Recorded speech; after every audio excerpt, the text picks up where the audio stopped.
துளசி ஒரு சாதாரண பெண், ஒரு சராசரி இந்திய மனைவி. அவள் கணவன் முரளி கிருஷ்ணா ஒரு சக்சஸ்ஃபுல் பிலிம் டைரக்டர்.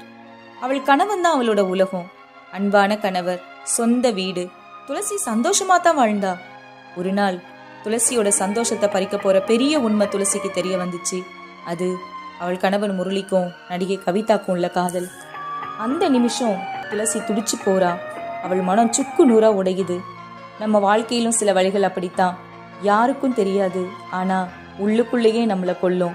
கோபம் இல்ல, சண்டை இல்ல, ரெண்டு பேருக்கும் நடுவுல ஒரு அமைதி. அந்த அமைதி தான் ரொம்ப கொடுமையான வலி. முரளி மெல்ல துளசிட்ட இருந்து விலகுறான். நான் என்ன குறை வச்சேங்கிற துளசியோட கேள்விக்கு அவ வாழ்க்கையில பதிலே இல்ல. ஆரம்பத்துல துளசி தன் கணவன் கிட்ட வேற எங்கேயாவது போய் நம்ம ரெண்டு பேரும் நிம்மதியா வாழலான்னு கெஞ்சிரா. தன் வாழ்க்கையை திருப்பி தந்துரும்படி காலில் விழாத குறையா கவிதா கிட்ட வேண்டுறா. இது ஒரு மனைவியோட தோல்வி கிடையாது, தன் வாழ்க்கையை காப்பாத்திக்க போராடுற ஒரு பெண்ணோட ஏக்கம். துளசியோட நம்பிக்கை முழுக்க உடைஞ்சு போன பிறகு ஒரு கட்டத்துல அவ முழுக்க தனிமையாகிறா.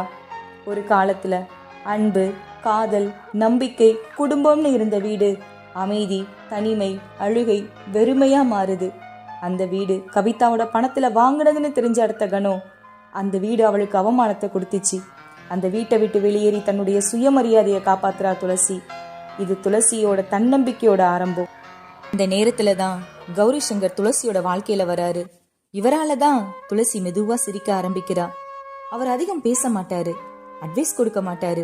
துளசி பேசாம இருந்தாலும் அவளோட வழியை புரிஞ்சுப்பாரு. இதுதான் இந்த உறவோட அழகு. கௌரி சங்கர் துளசியோட வழியை சரி செய்ய முயற்சிக்க மாட்டாரு. அவ கூட இருப்பாரு. அவளுக்குள்ள இன்னும் உயிரோட இருக்கக்கூடிய தன்னம்பிக்கை நினைவூட்டுவாரு.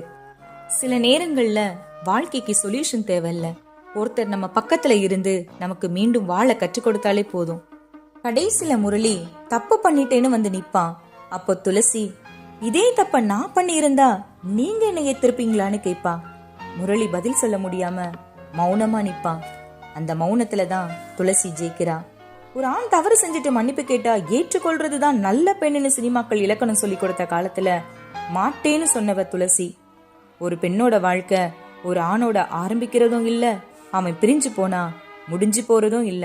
பெண் நினைச்சா எப்ப வேணா அவ வாழ்க்கைய மறுபடியும் ஆரம்பிக்கலாம்.